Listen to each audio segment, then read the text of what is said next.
বুকে টানি আদর করে মুছে না কেউ মা, আদর করে মুছে না কেউ আমার চোখের পানি। হায়রে মা জননী আমার, হায়রে মা জননী। এ সন্তানের দল কার জানি এমন মা কবরে, কার জানি এমন আব্বা অন্ধকার কবরে।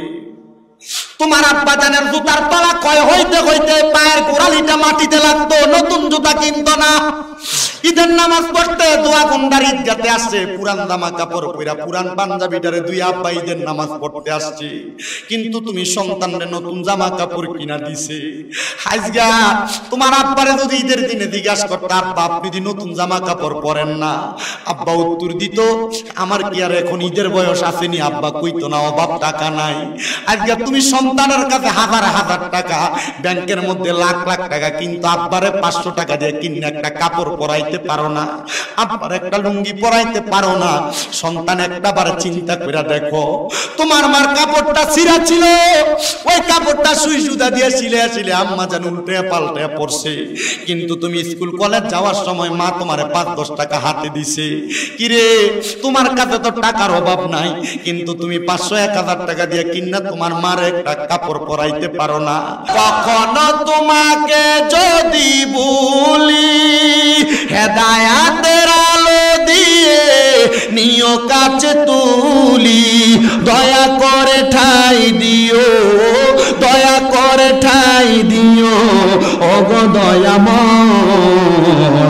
তুমি রহমান, তুমি মেহেরবান, বলেন তুমি রহমান, তুমি মেহেরবান। অন্ধ গাহে না শুধু তোমার গুণগান, বলেও বলে না অবসান। তুমি রহমান, তুমি মেহেরবান। জনম জনম যদি গাহি তোমার প্রশংসা, শেষ হবে নাহি। কথা বলেন ঠিক কিনা? জনম জনম যদি গাহি তোমার মহিমা, শেষ হবে নাহি। দয়া কর মায়া কর, দয়া কর মায়া কর ওগো দয়াময়। তুমি রহমান, তুমি মেহেরবান, বলেন তুমি রহমান, তুমি মেহেরবান।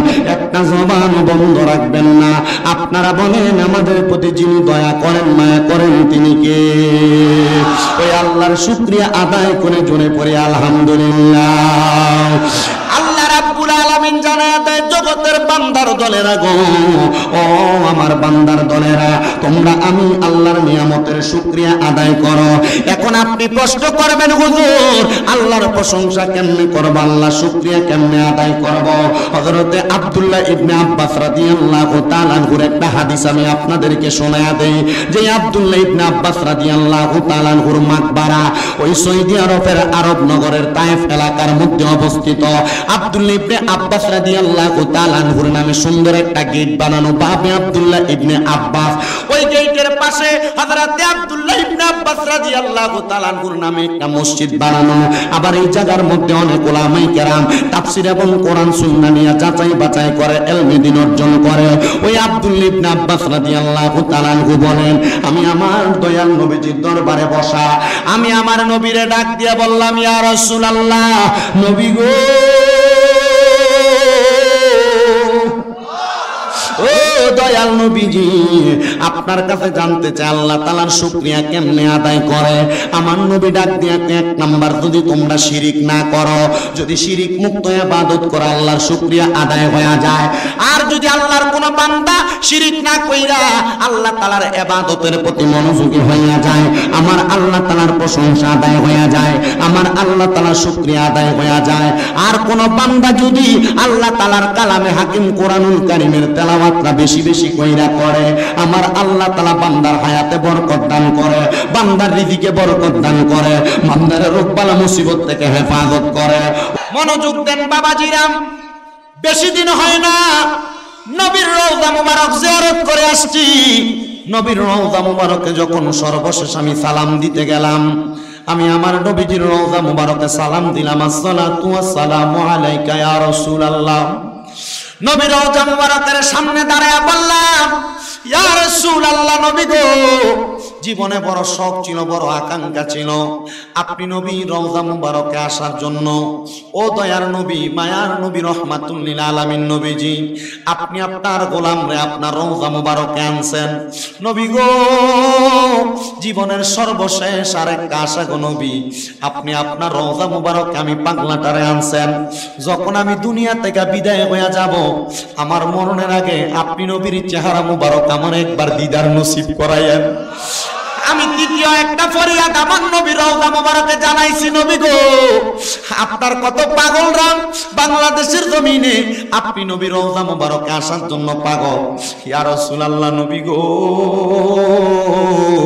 আপনি তাদেরকে মরণের আগে একবার আপনার রওজা মুবারকের সামনে আইনেন।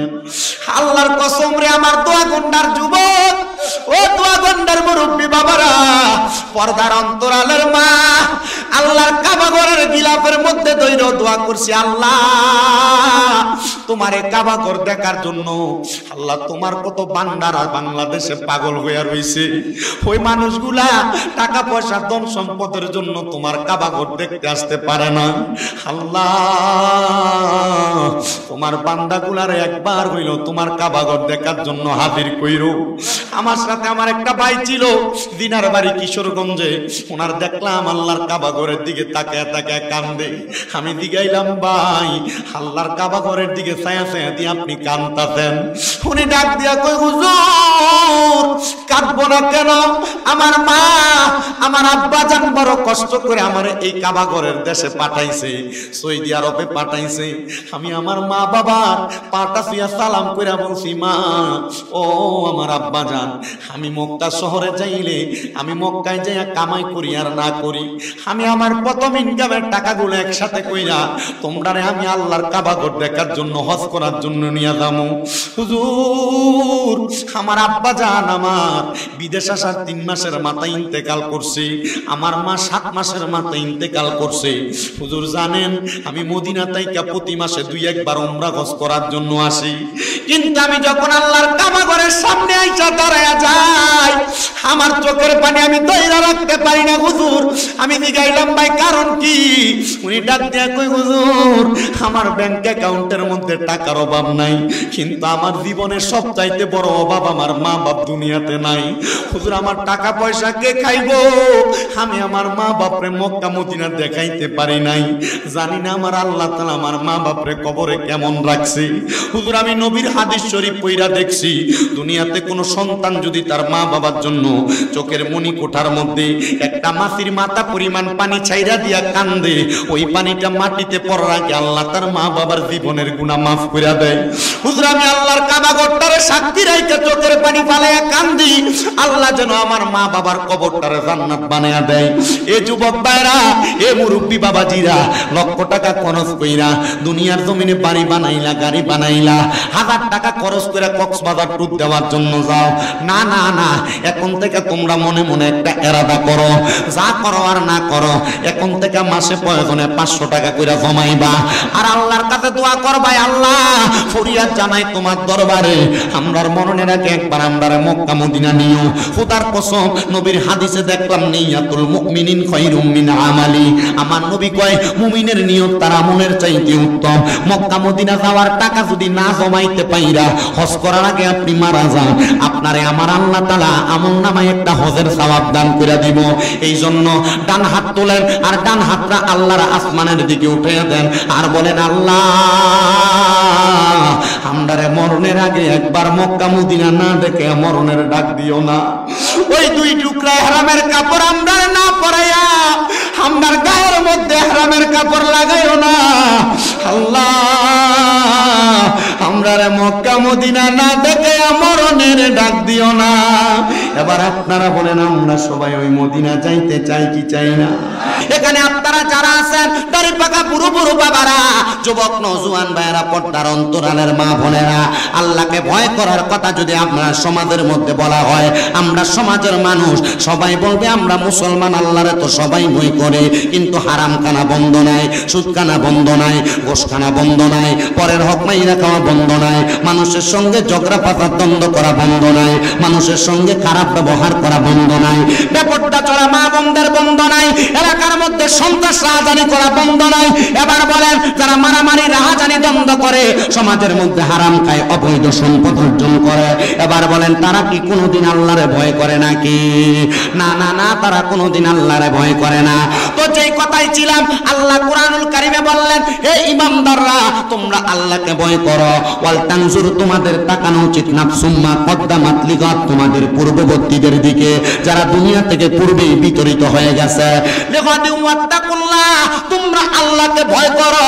আল্লাহ তাআলা কুরআনুল কারীমের মধ্যে আবার কেন এই ভয়ের কথা বললেন? এই আয়াতে কারিমার তাফসীরের পরিপূর্ণ কথা আপনাদেরকে বললে আপনারা বুঝতে পারবেন।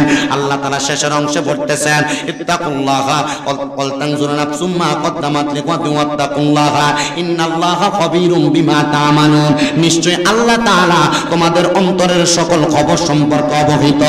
এই আয়াতের তাফসীর করতেছেন আল্লামা জালালউদ্দিন সুয়ুতী রাহমাতুল্লাহ আলাইহি, জালালউদ্দিন মুহল্লি রাহমাতুল্লাহ আলাইহি সহ ইমাম বাগাবী রাহমাতুল্লাহ আলাইহি পর্যন্ত একইভাবে তাফসীর করতেছেন। তিনজন তাফসীরকারক একইভাবে এই আয়াতে কারিমার উপর ভিত্তি করে মানুষকে জানাইতেছে, ওই মানুষ যারা দুনিয়ার জমিনের মধ্যে পূর্ববর্তীদেরকে খেয়াল করে না, যে মানুষগুলার মা চলে গেছে কবরে, বাবা চলে গেছে কবরে, পূর্বের বংশের মানুষগুলা চলে গেছে কবরে, যেই মানুষগুলা খারাপ কর্ম কইরা অন্ধকার কবরে যাওয়ার পরে মানুষগুলার কবরের মধ্যে অবস্থা বেশি ভালো হয় নাই, তাদের অবস্থা বড় কঠিন হয়েছে। আল্লাহ আপনার কাছে জানতে চাই, আপনি বলেন না তাদের অবস্থাটা কেমন হয়েছে। এবার আল্লাহ তাআলা কুরআনুল কারীমের আয়াতের মাধ্যমে জানায় দেয়, ও বান্দা, লা ইয়াস্তাউই আসহাবুন নারি ওয়া আসহাবুল জান্নাহ, বান্দা শোনো, যারা জান্নাতি যারা দোজখী তারা একরকম না। এবার আপনারা বলেন, যারা জান্নাতি যারা দোজখী তারা কি কোনোদিন একরকম হইতে পারে নাকি? না না না, বান্দা শুনে নাও, তারা একরকম হইতে পারে না। যারা জান্নাতি তারা একরকম, যারা দোজখী তারা আরেক রকম। ও নবী গো, আপনার কাছে আমরা জানতে চাই, আপনি বলেন না জান্নাতি যারা তাদের অবস্থাটা কেমন হবে? আমরা তো জানি দোজখী যারা তাদের অবস্থাটা বড় খারাপ হয়ে যাবে। আল্লাহর নবী আল্লাহর কোরআন থেকে বলে, আসহাবুল জান্নাতি হুমুল ফাইজুন, যারা জান্নাতি তারা হইল সফল কাম। ও আমার দোয়া গন্ডার যুবক, ও মুরব্বী বাবারা, জান্নাতীরা কেমন ভাবে সফল কাম একটু শুনেন। জান্নাতীরা কবরে গেলে শুধু সফল কাম না, যারা জান্নাতি তারা দুনিয়া থেকে কবরে যাওয়ার পর, কবর থেকে হাসর, হাসর থেকে মিজান, মিজান থেকে ফুলসেরাত, একবারে প্রত্যেকটা জায়গার মধ্যে তারা সফল কাম। আমরা এলাকায় অনেক মানুষ মারা যায়, মারা যাওয়ার পরে দেখবেন ওই মানুষটা হয়তো জিহ্বার মধ্যে কামড় দিয়ে মারা যায়। অনেক মানুষ মারা যায় দেখবেন মানুষ নাকে মুখে দিয়ে রক্ত বাইর করে দিয়ে মারা যায়। অনেক মানুষ দেখবেন যখন মারা যায় চোখগুলা উল্টে যায়। অনেক মানুষ বিছানার মধ্যে প্রস্রাব পায়খানা কইরা দিয়ে মারা যায়। ও আমার দাড়ি পাকা মুরব্বী বাবারা, ও যুবক নওজোয়ান ভাইয়েরা, একটু চিন্তা করেন কেন এমনি মারা যায়। একবার তো এলাকার মসজিদের হুজুর এসে প্রশ্ন করলেন না, শুধু মসজিদের হুজুর কেন মসজিদটা কুরায় না, এই দোষটা ধরেন। আযান দিতে 1 মিনিট দেরি হইল কেন, এই দোষটা ধরেন। না না না, মসজিদের ইমামের কাছে এমন খোঁজখবর না নিয়া একটাবার জিগাইয়েন, হুজুর মানুষ মারা যাওয়ার সময় কেন এমন অবস্থা হয়। এই কথা ইমাম সাহেব বলবে না, ইমাম সাহেব বলবে তিরমিজি শরীফের হাদিস শরীফ থেকে বলছি বাবা শোনো। আল্লাহর নবীকে হযরতে আনাস ইবনে মালিক রাদিয়াল্লাহু তাআলা আনহু প্রশ্ন করে, ইয়া রাসূলুল্লাহ, নবী গো, মানুষ কেন এত কষ্ট পায় মারা যায়? আমার নবী কয়, আনাস রে, মানুষ কেন এত কষ্ট পায় শুনো, কেন কষ্ট পায় শুনো। ও নবী কেন গো? বলে একটা বেঈমান বান্দার সামনে যখন আজরাইল আইসা যায়, আজরাইল আসার আগে দুইটা নীল চক্ষুওয়ালা ফেরেশতা বেঈমানের সামনে হাজির হয়ে যায়। ওই দুইটা ফেরেশতা ওই বেঈমানের বুকের মধ্যে আর পায়ের মধ্যে এমন ভাবে আঘাত করতে থাকে, বেঈমান বান্দা নীল চক্ষুওয়ালা ফেরেশতাদেরকে দেখলে ভয় পাওয়া যায়। এবার আজরাইল যখন বেঈমানের সামনে দাঁড়ায় যায়, আজরাইলের ভয়ঙ্কর চেহারা দেখা বেঈমান বান্দাটা বড় ভয় পাওয়া যায়। তখন বান্দা আজরাইলের সঙ্গে কথা বলার চেষ্টা করে, বান্দা পারে না, কারণ জিহ্বায় কামড় পড়ে যায়। বান্দা চোখের ইশারা দিয়া বোঝানোর চেষ্টা করে, বান্দার চোখগুলো উল্টে যায়, বান্দার হাতে পায়ের শারকগুলো টাস টাস টাস টাস করে চিরে যায়। তখন বান্দা আর কোনো কথা যখন বলতে পারে না, বান্দা এবার ইশারা ইঙ্গিত দিতে পারে না, বান্দার রক্ত চলাচলগুলো যখন বন্ধ হয়ে যায়, তখন বান্দার নাক এবং মুখটা কোনা থাকার কারণে বান্দার নাকে মুখে দিয়া রক্তগুলা বাইর হয়ে যায়। আল্লাহর নবী কয় শোনো, আজরাইলে জানটা কবজ করার সময় ওই বেঈমান এমন ভাবে চিৎকার করে, দুই প্রকারের মাখলুকাত ছাড়া সবাই তাদের চিৎকার শুনতে পায়। এক নাম্বার মানুষ শুনতে পায় না, দুই নাম্বার জিন জাতি শুনতে পায় না। এলাকার কুকুরেরা শুনে বেঈমান কেমনে মরছে, এলাকার সুদখোরটা কেমনে মরছে, ঘুষখোরটা কেমনে মরছে, পরের হক মাইরা খাউনেরা কেমনে মরছে। আজরাইলে এমন ভাবে বুকের ভিতরে ছাবা দিয়া জড়ব, সুদ করে সুদখানার ঠেলাটা বুঝবো। দোয়াগন্ডা এলাকার আশেপাশে কোনো সুদখোর নাই, ঘুষখোর নাই, বাইপাতিজার জমি দখল করে খায় এমন লোক নাই। আরে আছে তো আছে, এলাকার সর্দার মাতাব্বরির দায়িত্ব বর্তমানে সুদখোরটিরে দেয়, মসজিদ কমিটির সভাপতি সুদখোর ঘুষখোরটিরে বানায়। কথা কোন ঠিক না? মসজিদ কমিটির ভিতরে দেখবেন বেশিরভাগ এলাকায় সভাপতি সুদখোর, ঘুষখোর, হারামখোর। এরা যদি দিগায় এই সুদখোররা কেন সভাপতি বানাইলা, কয় হুজুর মসজিদের নিচে সব টাইজে বেড়া দিছে লাগে সভাপতি, মসজিদের থাই গ্লাস দিয়ে বেড়া দিতে লাগে সভাপতি, হুজুর মসজিদের ইমামের বেতনটা মাসে মাসে বেড়া দেয় লাগে সভাপতি, মুয়াজ্জিনের খানাটা এই বেড়ার করে লাগে বেড়া সভাপতি। আছে না নাই? এটি মরার সময় এমন চিৎকার করবো রে, ও দোয়াগন্ডার যুবক, এ দোয়াগন্ডা এলাকার লোকে মিল্লা যাইতাছে। আমি শামীম রাজা বেশি শিক্ষিত না, একবারে মূর্খ মানুষ, এলেম কালাম বেশি নাই, শুধু বিভিন্ন এলাকায় যাইয়া বাস্তবমুখী দুই একটা কথা বলি বিদায় মানুষ আমার দাওয়াত দেয়। আর মহিলারা পছন্দ করে একটু জিকির আজকার করি, মা বাপের ওয়াজ করি। এর লাগা হয়তো আপনার এলাকায় অনেক মহিলারা গুরুদুয়ারে বইয়া বই ওয়াজ শুনতাছে। আমার মা বোনেরা মনোযোগ দিয়া শোনো, তোমাদের উদ্দেশ্যে একটু ওয়াজ দিয়া যায়। এখন আর বেড়াইতে সুদ খায় না, এখন বেরিয়েতে দিয়ে আলগা সুদ লাগায়। কথা করে না ঠিক কি না? চাচার কাছে যদি মিলা গেছে না, চাচার কাছে যায় যদি কয় কাকা 10,000 টাকা হাওলাত দেন জানি একটু দেখেন না অবস্থাটা, কাকা কয় আমার কাছে বাবারে আমার কামাই রুজি নাই, কই থেকে আনলাম? তো চাষির কাছে যায় ক তার বইনেদের কাছে কটা টাকা দিছে চাইলে দেওয়ানের লাগে। কথা কয় নাকি লেগে আছে না নাই? আমি আমার মা বোনদের কাছে বলবো, মা যদি জান্নাতে যাইতে চাও এই হারাম খানা বন্ধ করে দাও। প্রয়োজনে মানুষের বাড়িতে কাম করে করে খাইবা, রিস্কা চালাইয়া খাইবা, মাটি কাইটা খাইবা। আল্লাহর কসম, আল্লাহর কসম, এই রিস্কা চালাইয়া মাটি কাইটা যে খানা খাইবে খানা হালাল খানা খাইবা, আর নচেত হারাম খানা খাইয়া পেটের মধ্যে খানা ঢুকাইবা, কবর গেলে মার কম হবে না। আল্লাহর নবী কয় শোনো জগতের মানুষেরা, গভীর মনোযোগ দেবেন। আল্লাহর নবী বলে আমি যখন মেরাজে গেলাম আল্লাহ আমার দুইটা নিদর্শন দেখাইছে। জোরে কোন কয়টা? আস্তে কইছে জোরে কোন না কয়টা? আল্লাহর নবী কয় উম্মত আমার আল্লাহ আমি নবীরে দুইটা নিদর্শন দেখাইছে, একটা জান্নাত আর একটা জাহান্নাম। জান্নাতের কথাটা আমি পরে আলোচনার মধ্যে আনতেছি। আল্লাহর নবী কয় জাহান্নামের দিকে যখন আমি তাকাইলাম, জাহান্নামের মধ্যে এমন কিছু মানুষ দেখছি যাদের পেটের দিকে আমি তাকায় দেখি কাল বুয়ুতিন, তাদের পেটটা গড়ের মতো দেখা যায়। এরা মাথা মাথার জায়গায় আছে, পাও পায়ের জায়গায়, হাত হাতের জায়গায়, কিন্তু এদের পেটটা কাল বুয়ুতিন গড়ের মতো। আমি নবী দেখলাম এদের পেটের মধ্যে বড় বড় সাপ, আবার এই পেটের মধ্যে ঘোরাফেরা করতেছে। সাহাবাই কেরাম কই নবীজি এদের পেটটা কেন এমন, এরা কারা? আল্লাহর নবী কয় এরা হইল ওই ব্যক্তি যারা দুনিয়াতে হারাম খাইছে, যারা সুদ খাইছে, যারা পরের হক মাইরা মাইনা খাইছে। এবার আপনারা বলেন আমরা এলাকায় পরের হক কামিনা মানুষ কম আছে? কম আছে? ভাই মারা গেছে, বাতিকার জমি দখল করে খায়, আছে না নাই? মানুষের টাকা পয়সা মাইরা খায়, আছে না নাই? হাওলাতের নাম দিয়ে আইন না, এরপরে আর টাকা দেন, এমন সিটার বাটফার এলাকায় আছে না নাই? ও মুসলমান, আপনাদের কাছে আমি আরেকটু বোঝানোর চেষ্টা করি। আল্লাহর নবী কই, দুনিয়ার মানুষ তোমরা শুনে নাও। হযরতে জাবির ইবনে আব্দুল্লাহ সামুরা রাদিয়াল্লাহু তাআলা আনহু হাদিস বর্ণনা করে, তিনি বলেন, দুনিয়ার জমিনের মধ্যে কেউ যদি কারোর মাত্র সামান্য 1 দিরহাম পরিমাণ অর্থ মাইরা খায়, মানে পরের হক নষ্ট করে, আমার আল্লাহ তাআলা ওই মানুষটাকে ওই সম্পদের বিনিময়ে সর্বনিম্ন 1000 সাপ তার জন্য নির্ধারণ করবে। কবরের মধ্যে দেওয়ার পর এই ব্যক্তিটারে এমন একটা ঘরের মধ্যে আবদ্ধ করবে, চারদিক থেকে দংশন করবে। কিন্তু মানুষ শোনো, ওই কবরের মধ্যে শাস্তি পাওয়ার আগে এরা দুনিয়াতে কিছু শাস্তি পাইব। বলে হুজুর শাস্তিটা কি? বই পরের হকটা যখন খাইব, এই ব্যক্তি দেখবা গ্যাস্ট্রিক, আলসার, ডায়াবেটিস, ক্যান্সার, এমন রোগ ওই রোগ, মানুষের হক খাইলো মাত্র 5 টাকা, কিন্তু ডাক্তারের হাজিগঞ্জ বাজারে ভিজিট দেয় 1500 টাকা। আবার দেখবা টাকা দেয়া মাসে মাসে বছরে বছরে একটা চেক আপ করায় 1 লাখ 1.5 লাখ। এজন্য একজন পাগলা কইছিল, পরের হক হরণে গতি নাই, পরের হক হরণে গতি নাই। এবার যদি মরণে গতি না থাকে, কেমনে মরণে গতি নাই? শুনো, ওই আজরাইল যখন বুকটার ভিতরে থাবা দিব, ওই পরের হক খাইন না, হারাম কর। কও কি কর, জোরে কও কি কর। কুরের অভাব নাই, আছে না? সুদখোর, ঘুষখোর, হারামখোর। এটা একবার জোয়ান সভাপতি যে টুপি লাগাইছে, আমি কই আল্লাহ, এই বেটা যদি মাহফিলের সভাপতি হইলি, মাশাআল্লাহ, আল্লাহ কবুল করো, আমিন কোন। তো খোরের অভাব, খোরের অভাব, ওই হারাম করতের অবস্থা কেমন হইব?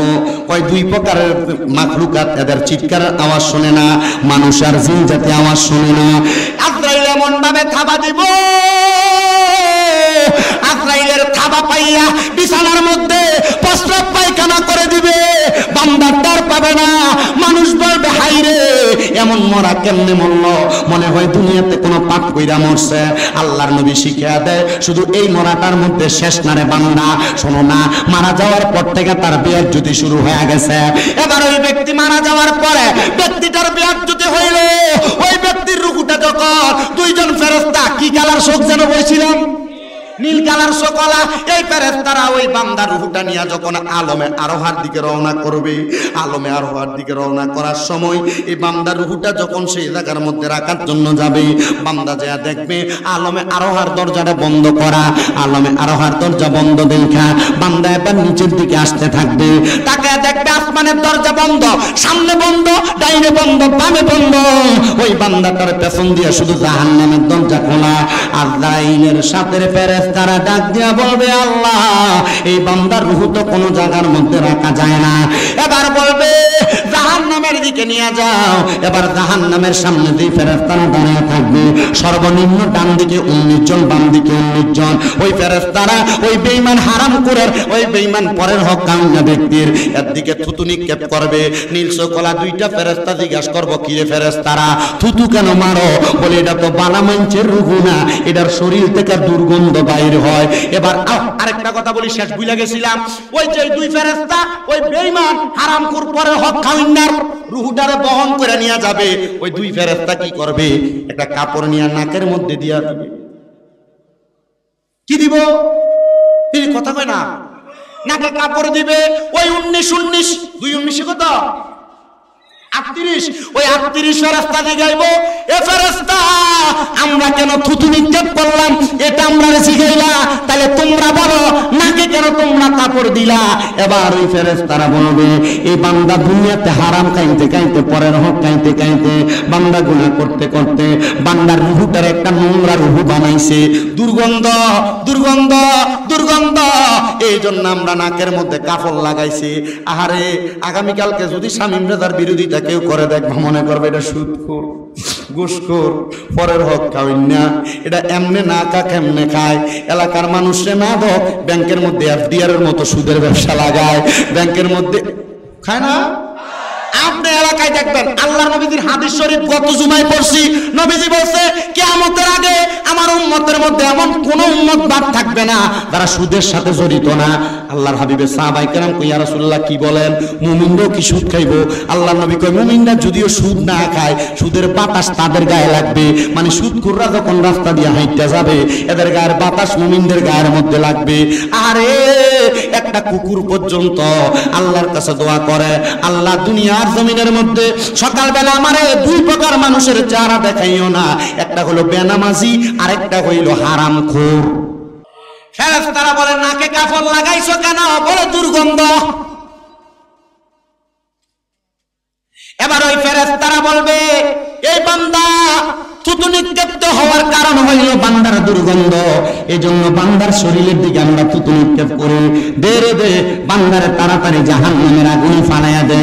এবার বান্দারে যখন জাহান্নামের আগুনের মধ্যে ফালাইব, হাদিস শরীফ আল্লাহর নবী রাহমাতুল্লিল আলামিন নবী কয় লাল রঙের আগুনটারে আল্লাহ তাআলা 500 বছর, আবার কোন কোন বর্ণনাকারী বলে 1000 বছর যখন আমার আল্লাহ পুরাইব, লাল রঙের আগুনের রংটা সাদা হইব, আর 1000 বছর যখন পুরাইব এবার সাদা রঙের আগুনের কালার কালা হইব।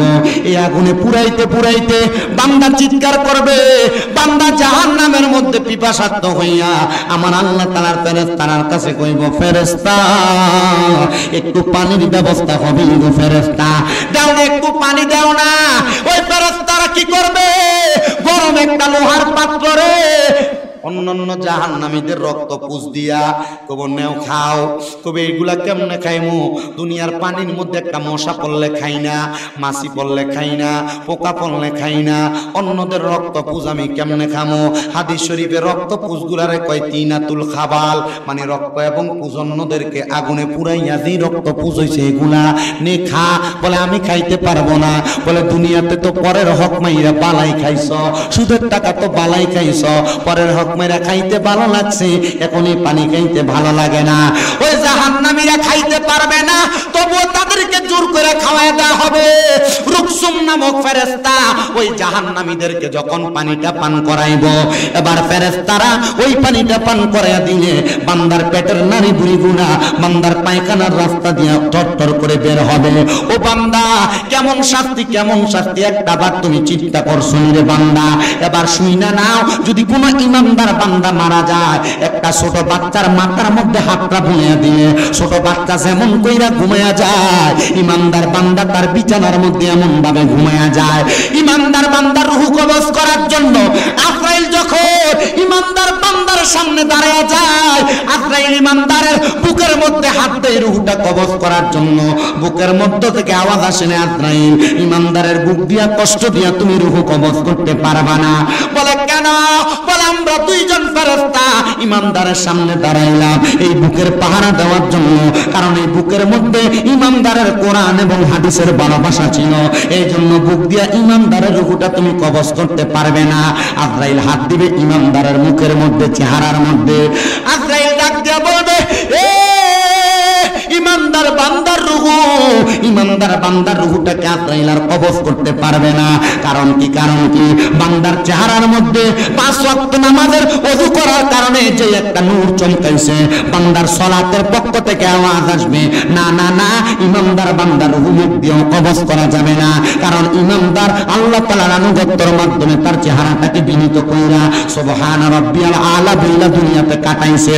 এবার ইমানদারের ডান দিকে আক্রমণ করা হবে, ইমানদারের ডান দিক থেকে আওয়াজ আসবে না না না, ইমানদারের রূহ ডান দিক দিয়ে কবজ করা যাবে না। কারণ আমি কইলাম ইমানদার বান্দার মা বাবার খেদমত, আমার ডান দিক দিয়ে কবজ করা যাবে না, বাম দিক দিয়ে আক্রমণ করা হবে। বাম দিক দিয়ে ইমানদারের রূহটা কবজ করা যাবে না। বাম দিক থেকে আওয়াজ আসবে আমি ইমানদারের দান সদকা, ইমানদারের বাম দিক দিয়ে কবজ করতে পারবে না। এবার আজরাইল আমার আল্লাহর দরবারে ফিরে যায়, ডাক দিয়া কয় আল্লাহ ইমানদারের রূহ তো কবজ করা যায় না, কেমনে করব?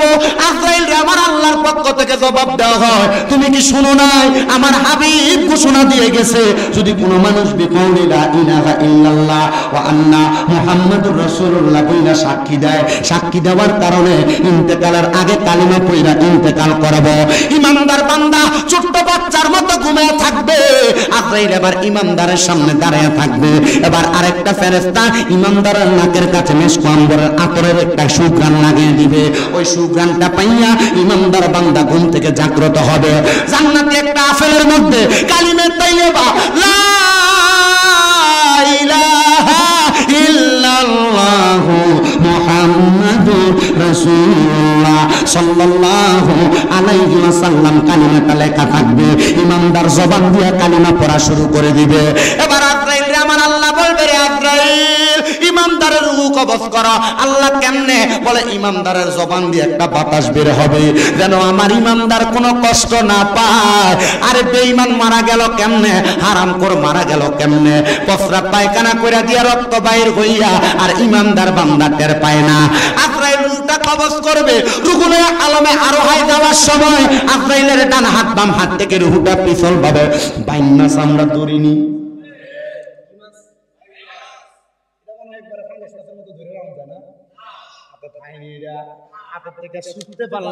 আবার প্যাকেট তলি। ইমানদারের রূহটা ঠিক এমন ভাবে আজরাইলের হাত থেকে পড়ে যাবে। আজরাইল বলবে, আল্লাহ ইমানদারের রূহ আমার হাতে থাকে না। আল্লাহ তাআলা আদেশ করবে, আজরাইল জান্নাতের মধ্য থেকে দুই রকমের দুইটা পেয়ালা নাও, একটা যাহাবল ফিদ্দাত, দুইটা পেয়ালা, একটা স্বর্ণের একটা রূপার। স্বর্ণের পেয়ালাতে রাখবে, ইমানদারের রূহ সেই জায়গায় থাকবে না। রূপার পেয়ালায় রাখবে, ইমানদারের রূহ সেই জায়গায় থাকবে না। আলমে আরোহার সামনে যাবে, ইমানদারের রূহ সেই জায়গায় থাকে না। জান্নাতের দরজায় থাকবে, ইমানদারের রূহ সেই জায়গায়ও যায় না। আর রহমতের ফেরেশতারা জান্নাতের দরজা থেকে আলা ওয়া সাহালান মারহাবান দুয়ুফুল্লাহ দুয়ুফুর রহমান, আল্লাহর মেহমান বইলা বইলা ইমানদারের রূহে স্বাগতম জানায়। কিন্তু ইমানদারের রূহটারে আজরাইল সেই জায়গায় রাখতে পারবে না। এর মধ্যে ইমানদার বান্দার গোসল হবে, কাফন হবে, দাফন হবে, কবরে রাখবে। এবার আজরাইল বলবে, আল্লাহ কোন জায়গায় ইমানদার বান্দার রূহটা রাখা যায় না। এবার আল্লাহর কোরআনের আয়াত আল্লাহ আজরাইলকে শোনায়, ওয়ালা তাকুলু লিমান ইউকতালু ফি সাবিলিল্লাহি আমওয়াত বাল আহইয়াউ ওয়ালাকিন লা তাশউরুন।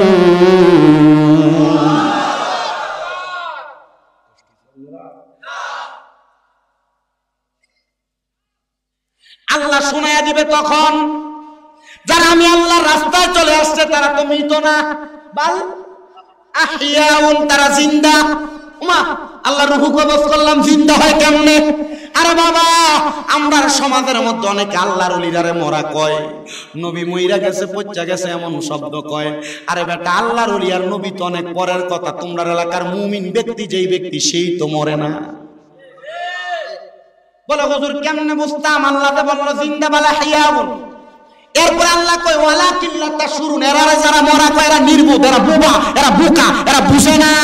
মারহাবা কোন না? আল্লাহর ওলিরা জিন্দা না মরা? বন্না জিন্দা না মরা? ওরে চাইলে কে গো পীরের বস্তু নাহি নিতে পারে, আবার উপযুক্ত হইলে রে দয়া টান দিয়া নেই কাছের তোরে, টান দিয়া নেই কাছে। আবার জোর করিয়া বুঝতে গেলে, জোর করিয়া, জোর করিয়া বুঝতে গেলে তার গটে মরণ জ্বালা। কেউ বুঝিতে পারে না রে ওলি আল্লাহর খেলা, আরে পীর মুর্শিদের খেলা। ওরে 36 বছরে কারোর কেনাকি ফুটে না, আবার 6 মাসেরও কালের দয়া পাই যে 16 আনার দয়াল, পাই যে 16 আনা। আরে জোর করিয়া দিবে তোরে, জোর করিয়া, জোর করিয়া দিবে তোরে ববের যত প্রেম জ্বালা। কেউ বুঝিতে পারে না রে আবেদ সাহার খেলা, আমার মাদ্দা খারো খেলা, আমার বাগদাদিরও খেলা, আমার গনিয়া হুজুরের খেলা। জবানটা খুইলা জোরে জোরে কোন আল্লাহু আকবার। আর অনেক ওলি আছে নাম জানাও অজানা। আল্লাহ যেন সকল আউলিয়া কেরামের নেক বরকত ফয়জত আমরা সিনাতে দান করে। জোরে জোরে কোন আল্লাহুম্মা আমিন।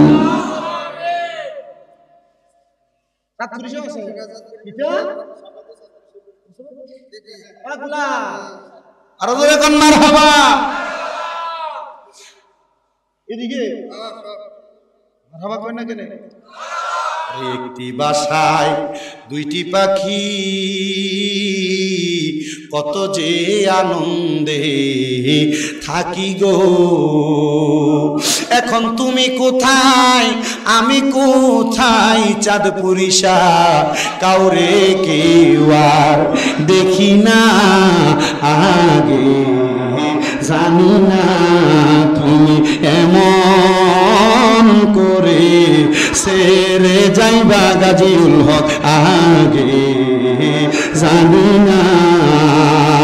আমি এই দেখিলাম সোনার ছবি আবার যাইয়া দেখি নাই আগে, জানি না তোমার আত্মাতেমি সায়াত্তা চাঁদপুরি কইতাম কত প্রেমের কথা গো। পর্দা নামার পরে নুরানি চেহারা, হায় রে কত আশিক রাসূল চাঁদপুরি মারা যাওয়া ইন্তেকালের পরে আরে দাঁড়ায় দাঁড়ায় কাঁদছে। আমরার কুমিল্লার একটা পাগলা হুজুরের বায়াত মাথাটারে আসাইরা পর্যন্ত পাগল রক্ত বাইর করে ফালাইছে। মানুষ বুঝাইছে কি রে নিজের মাথা কেন আসারস, নিজের আঘাত করা তো কোরআন হাদিস বলে না। আরে পাগল তো এগুলা বুঝে না। আশিকে রাসূল যারা, আশিকে ওলি আল্লাহ যারা, তারা এগুলা বুঝে না।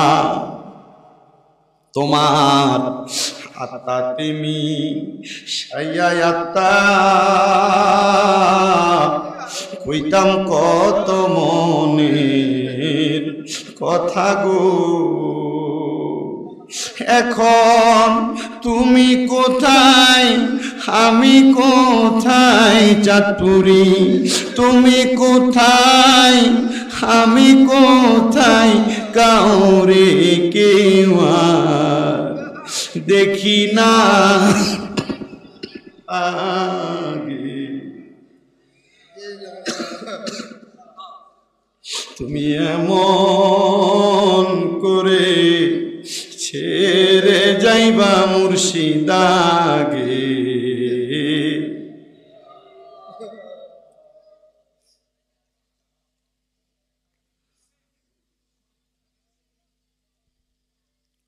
মুর্শিদের প্রেমের আগুন যার অন্তরে লাগছে রে,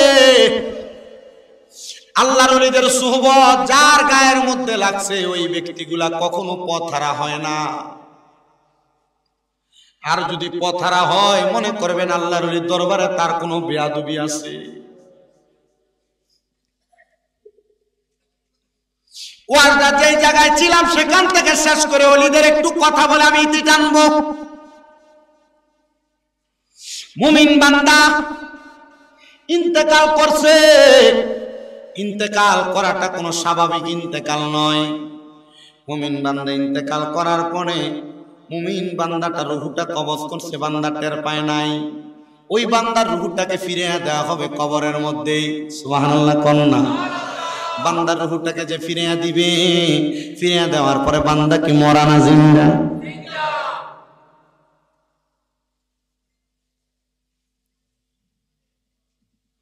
বান্দা শুধু জিন্দা না রে, ওই বান্দা আল্লাহর পক্ষ থেকে রিজিক প্রাপ্ত হয়, আল্লাহর পক্ষ থেকে খানা প্রাপ্ত হয়। ওই মুমিন বান্দা কবরের মধ্যে আমার আল্লাহ তাআলার কুদরতি কদমের মধ্যে সিজদা দিতে থাকে, মুমিন বান্দা নামাজ আদায় করতে থাকে। মুমিন বান্দারে যখন আল্লাহ তাআলা দুনিয়ার জমিন থেকে কবরে যাওয়ার পরে তো সম্মান দিব। এবার আপনারা বলেন আমাদের দেহ এবং রূহটারে আমরা মুমিনের দেহ এবং রূহ বানাইতে চাই কি চাই না?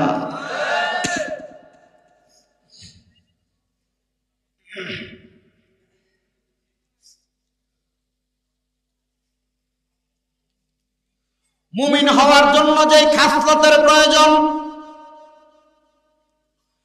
মুমিন হওয়ার জন্য যেই নিদর্শনের প্রয়োজন, আপনি আমি মুমিন কিনা আমরা জবান দ্বারা আমরা সবাই বলি আমরা মুমিন, বলি কিনা?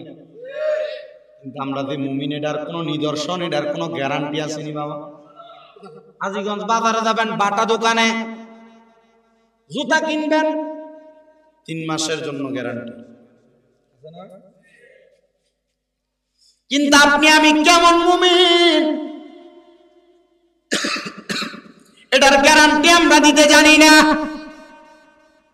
হে মুসলমান, মুমিনের ঈমানের গ্যারান্টি হইলে 1 নাম্বার সালাত। জি না, আবার কোন না, মুমিনের ঈমানটির গ্যারান্টি যদি সালাত। ইমাম সাহেব কেমনে শীতের দিনে 2 জন লইয়া নামাজ পড়ে? মুমিনের ঈমানের গ্যারান্টি যদি সালাত হয়, ইমাম সাহেব কেমনে একা মসজিদ পরিষ্কার করা লাগে? আল্লাহর দোহাই লাগে, যদি মুমিনের নিদর্শন পরিচয় দিতে চান, 1 নাম্বার আল্লাহ তাআলার ইবাদত সালাতের মধ্যে মনোযোগী হয়ে যান। সবাই জবান খুলে দুরূদ শরীফ পড়েন, আল্লাহুম্মা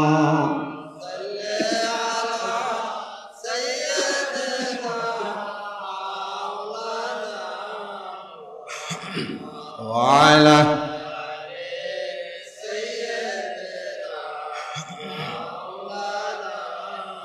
আরো জবান খুলে পড়েন, আল্লাহুম্মা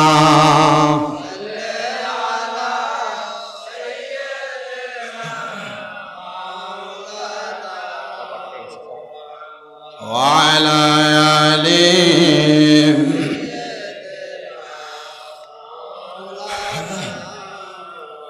যেদিন আমরা মরে যাব এই দুনিয়া ছাড়িয়া, ওই কবরে কোলে নিয়ে নবী আপনার উম্মত বলিয়া, আল্লাহ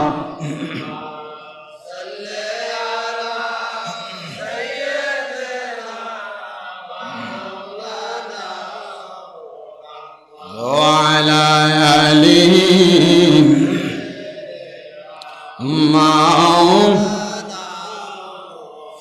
তো বলছিলাম মুমিনের নিদর্শন 1 নাম্বার, জোরে কোন নাকি? মুমিনের 1 নাম্বার নিদর্শন নামাজ। ওই নামাজের কথা বললে হুজুর সব শুনতে রাজি, ওয়াজিটা ভাল লাগে না হুজুর, আমরা অন্য ওয়াজের দিকে নিয়ে যান। বাবা, মুমিনের 1 নাম্বার নিদর্শনের কথা বললাম, মুমিন কোনোদিন খারাপ দিকে কদম বাড়াবে না, হারামের দিকে কদম বাড়াইব না, খারাপ কাম মুমিনের কোনোদিন ভালো লাগবে না। শুনেন রে আমার দোয়া গন্ডার যুবক, ও মুরব্বী বাবাজিরা, ও পর্দার অন্তরালের মা, আমি আপনাদেরকে মুমিনের খাসিয়তের কথা বইলা দেই। এবার মুমিন কেমনে আল্লাহ তাআলাকে পাওয়ার জন্য চেষ্টা করে।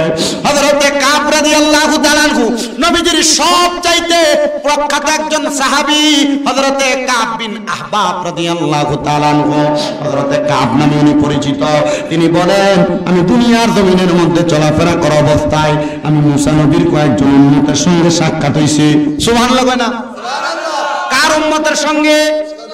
বড় বয়স্ক মানুষ। পূর্বে কিন্তু মানুষের বয়স অনেক ভারী বয়স ছিল, আমরা 60-70 বয়স, বেশি বয়স হায়াত পায় না। উনি বলেন মুসা নবীর একজন উম্মত, কিন্তু উনি উম্মত থেকে এমন ধর্ম গ্রহণ করেছে যেটা খ্রিস্টান ধর্ম। কি ধর্ম?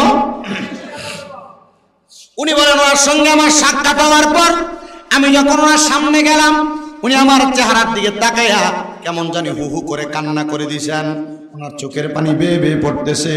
হযরতে কাব রাদিয়াল্লাহু তাআলা আনহু বলেন, আমি আবার ওই খ্রিস্টান পাদ্রীটার সামনে যা বললাম, তুমি কেন এমন ভাবে কান্না করো?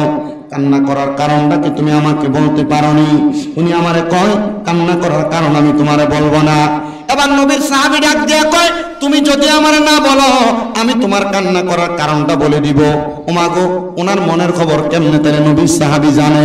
ও বন্ধু, আমরা জানি গায়েবের মালিক আল্লাহ, গায়েবের খবর নবীরে জানায়, তাহলে নবীর সাহাবী কেমনে এই খবর দেয়? তাহলে বোঝা যায় আল্লাহ চাইলে আল্লাহ অনেক গোপনীয় খবর আল্লাহর বান্দাদেরকে দান করে। আর আল্লাহর পরে নবী ছাড়া যদি এমন গোপনীয় কোনো খবর কেউ জানে, এটারে বলা হয় এলহাম। এটা কি বলে? এজন্য আল্লাহর ওলিরা মাঝে মাঝে দেখবেন বিভিন্ন এলাকার মানুষরা সাবধান করে দেয়, ভক্ত মুরিদানদেরকে সাবধান করে দেয়, বাবা এতদিন সাবধানে চলবা, অমুক দিনটাতে একটু ভালোভাবে চলবা।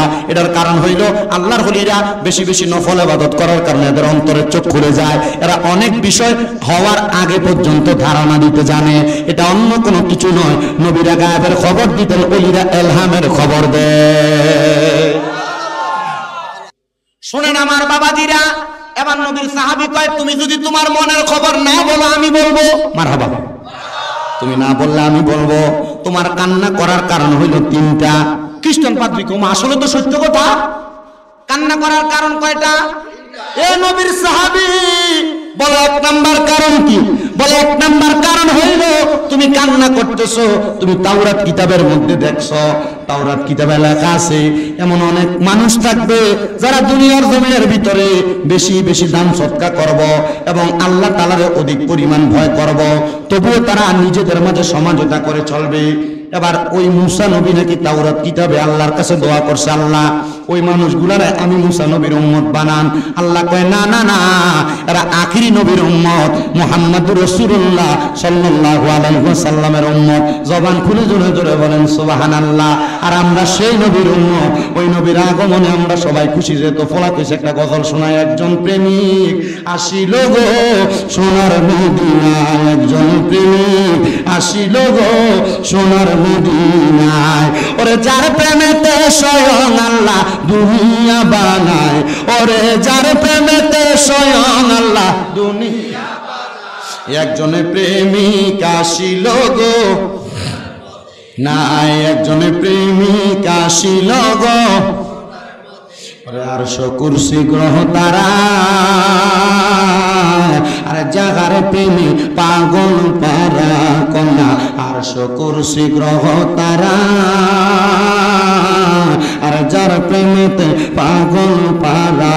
আরে সেই নবীজি শুয়া কান্দে সোনার মদিনায়, আরে সেই নবীজি সোনার মদিনায়। একজন প্রেমিক আসিল গো নাই, একজন প্রেমিক আসিল গো, ওরে জিন ইনসানের ফেরেশতারা,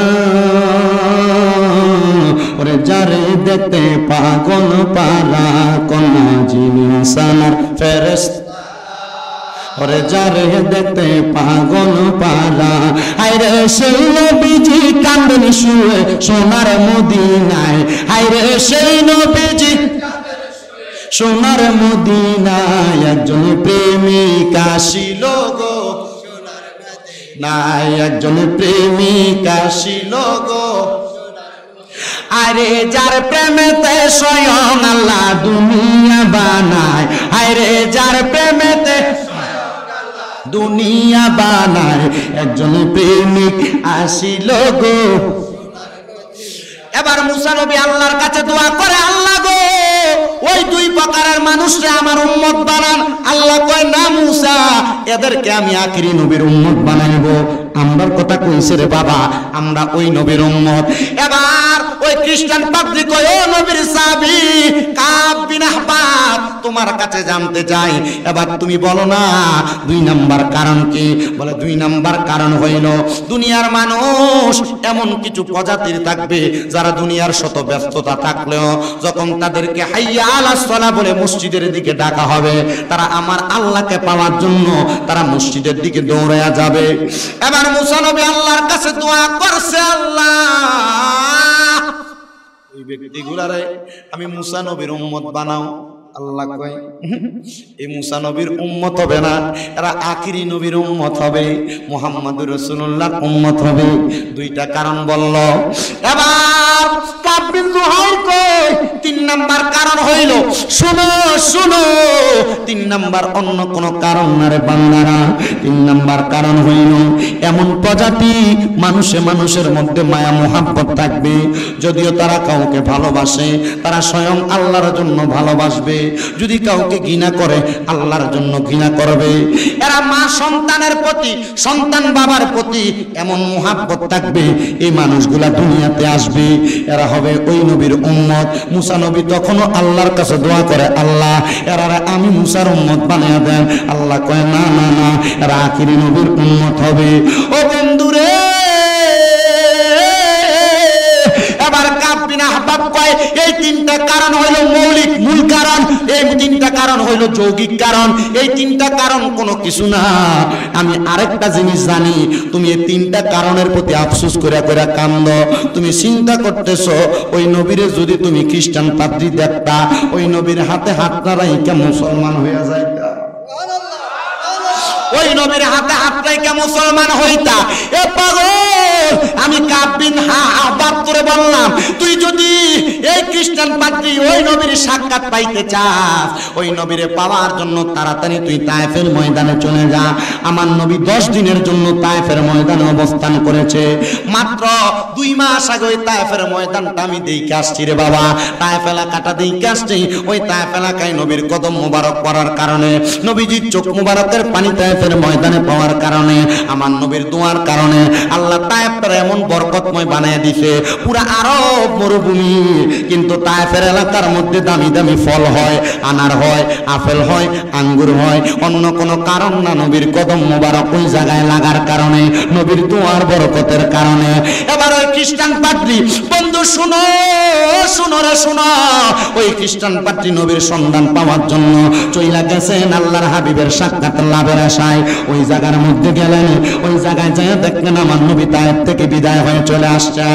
খ্রিস্টান পাদ্রী বলে, কত তালাশ করলাম মুহাম্মদুর রাসূলুল্লাহ সাল্লাল্লাহু আলাইহি ওয়াসাল্লাম আমি পাইলাম না, কিন্তু আমি খ্রিস্টান পাদ্রী তালাশ করতে থাকলাম। কাব বিন জুহাইর বলে, আমি যখন তার দেখলাম সে মক্কাতে চলে আসছে, আমার নবীজি জন্মভূমির মায়ায় মায়ায় আমার নবী মদিনাতে চলে গেছেন, নবীজিকে তালাশ করার জন্য ওই পাদ্রী যখন রওনা করবে, রওনা করার আগের রাত্রে ওই খ্রিস্টান পাদ্রী মক্কাতে ইন্তেকাল করেছে।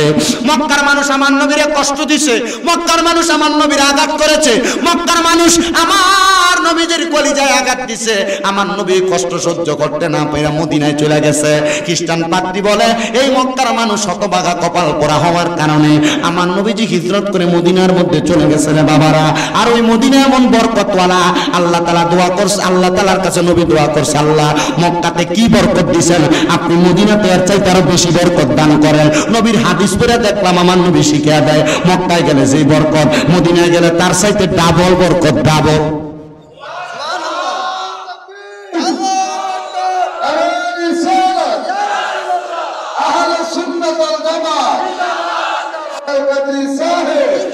শুনেন, বয়ানটা শেষ করার আগে আপনাদেরকে একটু বইলা দেওয়া যায়, মদিনায় ডাবল বরকত। আমরা যারা সুন্নি দাবি করি, বুক ফুলে বলি আমরা সুন্নি, আমরা নবী নবী করি, এটার মূল কারণ হইল মদিনার নবী অনেক বরকত যে জায়গায় গেছেন বরকত দিয়ে গেছেন।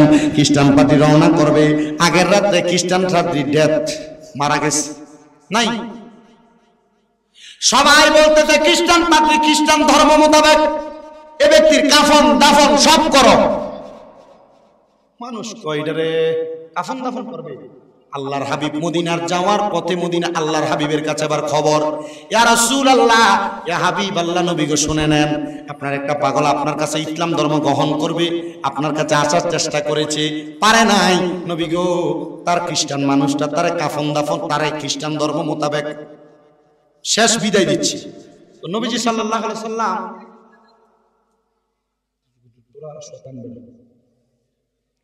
নবীজি সাল্লাল্লাহু চিন্তা করতে হুজুরে যে টিয়া দিমু এমনি দিতাম, ওয়াজ আগে একবারে শুধু আসলে শেষ করে আর পরে সাইরা মজুর, ঠিক না? আচ্ছা ঠিক আছে, উসুল শেষ করে দিয়ে যাবো ইনশাআল্লাহ। মদিনার নবী বলছে, তার তোমরা কাফন দাফন দিয়া তার জানাজা পড়ে সুন্দর করে মুসলমানের ধর্ম মোতাবেক তারা দাফন করো। খ্রিস্টানরা কই এটা হইতেই পারে না, এত ইসলাম ধর্মের মানুষ না, এরা কেমনে এমনি দাফন করবে? তারা মানতেছে না।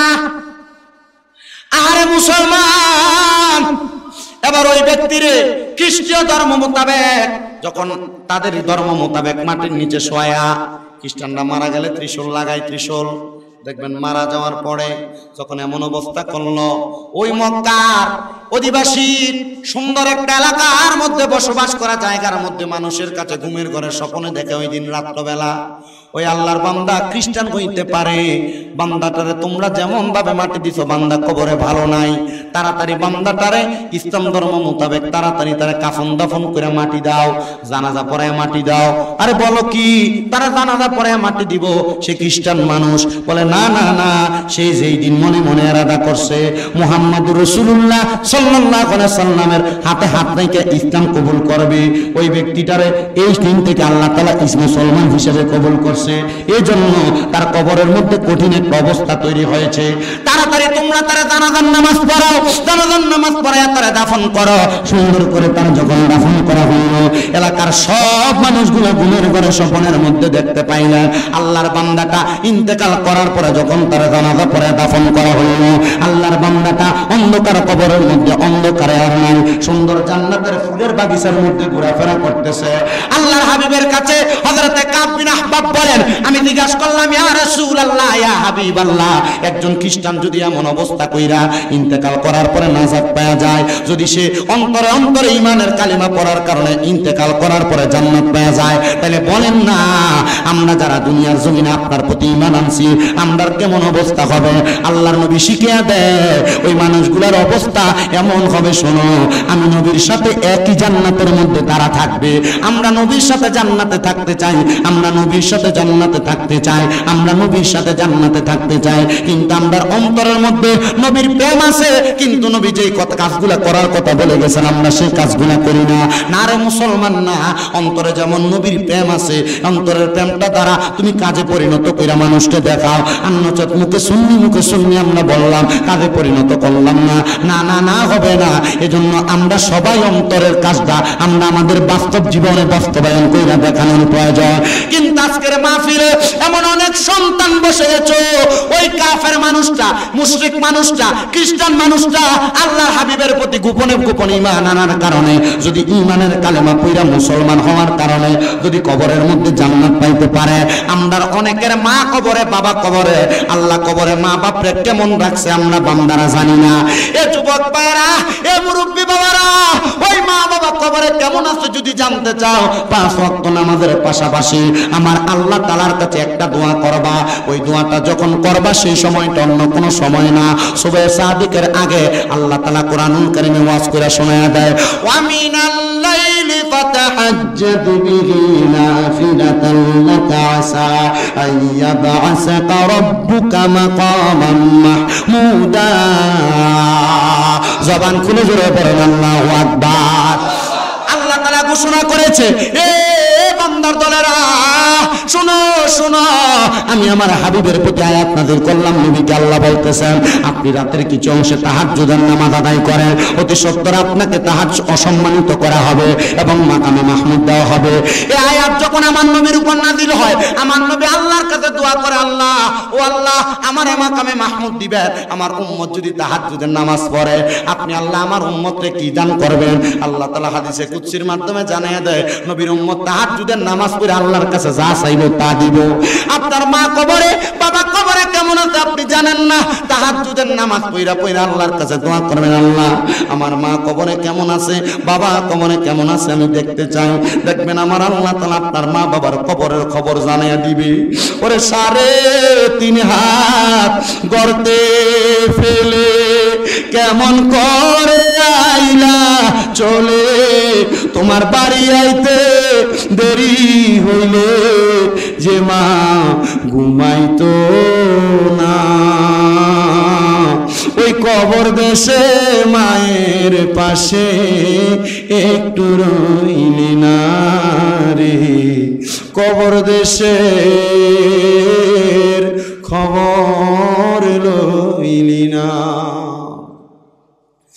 কেমন আছেন মা জননী, কেমন আছেন বাবা মনি, একবারও তো ফিরা চাইলি না।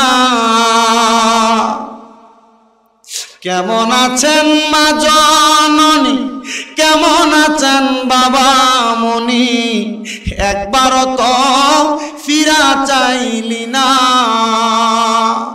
হে যুবক, হে মুরব্বী বাবা, ওই মারে মাটি দিয়ে আজকে কারা জানি মাহফিলের মধ্যে বসছ, বাবারে মাটি দিয়া কারা জানি মাহফিলের মধ্যে বসছ।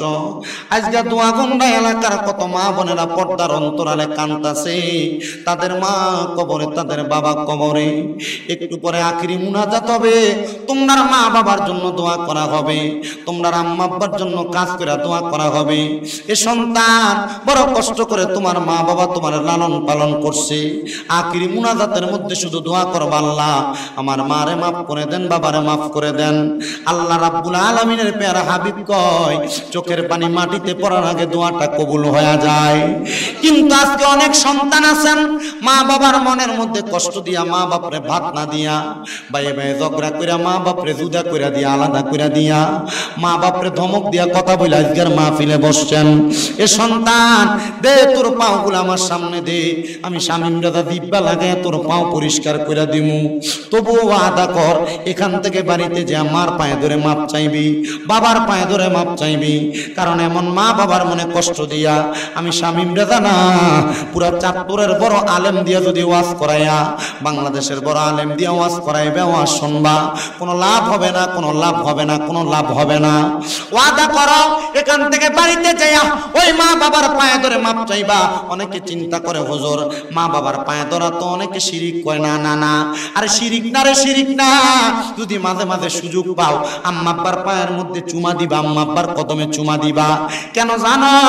আম্মা আব্বার কদমের মধ্যে চুমা দিলে আল্লাহর জান্নাতের চৌকাটের মধ্যে চুমা দেওয়ার স্বাদ পাওয়া যায়। এজন্য সবার কাছে আবদার, আম্মা আব্বার কদমের মধ্যে চুমা দিবা, আম্মা আব্বার পায়ে ধরে মাপ চাইবা। অনেক করে চিন্তা করে হুজুর দুই ঈদে মা বাবার পায়ে ধরে সালামি করি না, চুমা দিব কি? না রে সন্তান না, আম্মা আব্বার কদমের মধ্যে চুমা দিলে সন্তানের দাম কমে না, আম্মা আব্বার পায়ে ধরলে সন্তানের দাম কমে না। আমি শামীম রাজা কুমিল্লা আলিয়া মাদ্রাসায় কামেল প্রথম বর্ষে পড়ালেখা করি, কুমিল্লা ইউনিভার্সিটির বাংলায় অনার্স ফাইনাল ইয়ারে পড়ালেখা করি। আল্লাহর কসম আমি আমার শিক্ষাগত যোগ্যতা দিয়ে ওয়াজ করি না।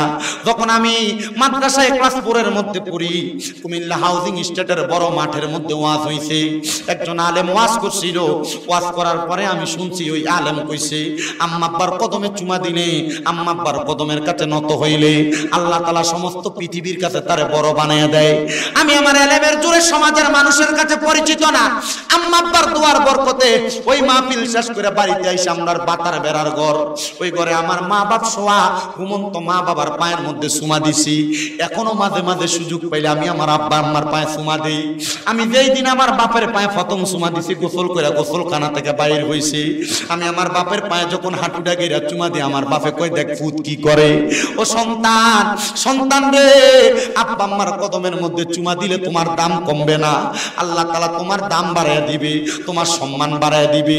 আল্লাহর দোহাই লাগে, আজকের মাহফিল কবুল হবে কি হবে না এটার গ্যারান্টি কেউ দিতে পারবে না, এটার গ্যারান্টি কেউ দিতে পারবে না। তবে আমি শামীম রাজা একটা গ্যারান্টি দিয়া যাই, যদি দেখো আগামী কালকে এই দোয়াগুন্ডার মুরব্বীরা দোকানে বৈশা কয়, হ্যাঁ শামীম রাজা একটা পোলাশ ছিল ওয়াজ করার জন্য, তার ওয়াজ শুই না আমার ফুতে বাড়িতে যাই আমি আব্বার পায়ে ধরে মাপ চাইছি। মা বোন একজন আর একজনরে বলে, হ্যাঁ শামীম রাজার ওয়াজ শুই না আমার ফুতে বাড়িতে আমার পায়ে ধরে মাপ চাইছি। ও বাবা, অনেকে মনে করতেছেন হুজুর আম্মা আব্বার পায়ে ধরে মাপ চামু কেন, আমি তো কোনো অন্যায় করছি না। আরে অন্যায় করো আর না করো, আম্মা আব্বার পাটার মধ্যে ধরে ফালাইবা, আম্মা আব্বার পায়ের মধ্যে ধরলে আল্লাহ তাআলা তোমার সম্মান দুনিয়া আখিরাতের মধ্যে বাড়াইয়া দিব। অনেকে চিন্তা করে চোখের পানি ফালায়া ফালায়া কান্দে, হুজুর যাদের বাড়িতে আব্বা আছে তারা বাড়িতে যে আব্বার পায়ের মধ্যে ধরে মাপ চাইবো। আমার তো আব্বা নাই, আমি কার পায়ে ধরে মাপ চাইবো? হুজুর যাদের বাড়িতে মা আছে তারা বাড়িতে যে আমার পায়ে ধরে মাপ চাইবো। আমার তো মা নাই, আমি কার পায়ে ধরে মাপ চাইবো? সন্তান রে, মা পান্তা ভাত গুলা খাইতো না, মা রাইকা দিত আমার পুতে রৌদ্র দিয়ে আইলে পুত্রা পান্তা ভাত খাইলে পেটটা ঠান্ডা হইব। আজকে ওই মা অন্ধকার কবরে, বাড়িতে আইতে দেরি হইলে মা বাপরে রাত্রে বারবার বলতো দেখেন না গায়া ফুতরানি আইয়ে, মা ঘুমাইতো না। কে জানি মাহফিলে বসলে এমন মা অন্ধকার কবরে, মা গো তোমার মত লয় না কেহ আমার পাওয়ার আশায় আল্লাহ আমি গুনাহগারের সাথে প্রখ্যাত আলেম সহ এলাকার গণ্যমান্য ব্যক্তিবর্গ সহ আমার দাড়ি পাকা বয়স্ক বাবারা, যুবক নওজোয়ান ভাইয়েরা, ছোট্ট ছোট্ট মাসুম বাচ্চারা, পর্দার অন্তরালের আমার অনেক মা বোনেরা, আপনি আল্লাহর শাহিন শাহী পাক দরবারে গুনাহগার কাঙ্গালের বেশে দুইখানা হাত বাড়াইছে আল্লাহ। যার হাতটা তোমার দরবারে পছন্দ হয়, যার হাতটা মায়া লাগে, ওই হাতের উসিলায় আমার জীবনের গুনাহ তুমি আল্লাহ মাফ কইরা দাও। দয়াল রে, তুমি যদি আমরারে মাফ কইরা দাও আল্লাহ, কারোর কাছে কোনো জবাবদিহিতা করা লাগবে না। আল্লাহ তোমার রহমত থেকে যদি আমাদেরকে অধিক পরিমাণ রহমত দান করে দাও আল্লাহ, তোমার রহমতের কোনো কমতি হবে না রে আল্লাহ। আল্লাহ কত মানুষ তোমার কাছে দোয়া চাই, তোমার কাছে চাই রে আল্লাহ। আল্লাহ আমরা জানি দুনিয়ার এক দরজা থেকে ভিক্ষুককে ফিরিয়ে দিলে আরেক দরজার মধ্যে যে হাত বাড়ায়। আল্লাহ আমরা যদি তোমার রহমতের দরজা থেকে ফিরিয়ে দাও, বলো আমরা কার কাছে যাই চাই মুরে দয়া। আল্লাহ মাপ চাই তোমার দরবারে, আমরা তোমার রহমত থেকে মাহরুম কইরো না আল্লাহ। আজকের মুনাজাতে কে জানি হাত বাড়াইছে আল্লাহ, কার জানি জগতের মধ্যে আব্বা নাই, যেই বাবা রিক্সা চালাইয়া মাটি কাইটা মাথার গাম পায়ে ফেলাইয়া পরের বাড়িতে বদলার কাজ কইরা সন্তানরে মানুষের মতো মানুষ করার জন্য আব্বা এত কষ্ট কইরা আজকে অন্ধকার কবরে ঘুমায় রইছে। আল্লাহ তাদের আব্বার কবর জান্নাতের বাগান বানাইয়া দাও দয়াল রে। বিশেষ করে আমার ভাইজান মাওলানা বোরহানউদ্দিন মানিক সাহেব, ওনার আব্বার জন্য আকাশুল খাস ভাবে দোয়া চায়। বিশেষ করে ওবায়দুল হক বিপ্লব ভাইয়ের আব্বা দুনিয়াতে নাই, আল্লাহ তাদের দুইজনের আব্বা জানলে তুমি কবুল আর মঞ্জুর করে নাও। অনেকে হাত বাড়াইছে যাদের জনম দুঃখী মা কবরে, ও দয়াল যেই মা 10 মাস 10 দিন গর্ভে ধারণ কইরা সন্তানের প্রসব বেদনা সহ্য করতে মার বড় কষ্ট হইছে। আল্লাহ মাহফিল শেষ করে বাড়িতে যাইব গো, সবার মুখ দেখবো কিন্তু মার মুখটা দেখবে না। আল্লাহ এমন মাজার কবর দেশে রাইখো তোমার মায়ার নজরে, সেই মায়ের কবরেতে আযাব তুমি দিও না। দুঃখের দরদি আমার জনম দুঃখী মা। আল্লাহ অনেকে এতিমের আঘাত বাড়াইতে মাও নাই বাবা নাই জনমের এতিম, আল্লাহ তাদের প্রত্যেকের আম্মা আব্বার কবর জান্নাতের বাগান বানিয়ে দাও। যাদের মা বাবা বেঁচে আছে হায়াতে তৈয়বা নসিব করে দাও। আল্লাহ যাদের আম্মা অসুস্থ শিফায়াতেলা কামেলা নসিব করে দাও। বিশেষ করে দোয়া কান্নার জমিনে এই জান্নাতের বাগান মাহফিলে যারা টাকা দিয়া পয়সা দিয়া শ্রম দিয়া বুদ্ধি দিয়া পরামর্শ দিয়া মাইক দিয়া লাইট দিয়া প্যান্ডেল দিয়া মিডিয়ার বাইরে সহ সম্মানিত শ্রোতা মণ্ডলী যারা উপস্থিত হয়েছেন, আল্লাহ প্রত্যেককে তোমার কুদরতের দরবারে কবুল মঞ্জুর করে নাও। সম্মানিত সভাপতি সহ মাহফিল কমিটির প্রত্যেকটা সদস্যকে কবুল মঞ্জুর করে নাও। আমার একজন আব্বা জান ওনার মেয়ে ডেঙ্গু হয়েছে, দোয়া চায় আল্লাহ এমন রোগ থেকে সমস্ত পৃথিবীর মানুষদেরকে হেফাজত দান করো। অনেকে আগামী বছর দান করবে বলে ওয়াদা করেছে, আল্লাহ প্রত্যেকের দানগুলো তুমি কবুল মঞ্জুর করে নাও। ফরিয়াদ তোমার দরবারে অনেক প্রবাসী ভাইরা বিদেশ থেকে দোয়া চায়, আল্লাহ আমার প্রবাসীদের খাস দোয়া কবুল মঞ্জুর করে নাও। এই মাহফিল কিয়ামত পর্যন্ত কবুল মঞ্জুর করে নাও। আল্লাহ মরণ দিবা দুঃখ নাই, তবে বেঈমান বানিয়ে মরণ দিয়েন না।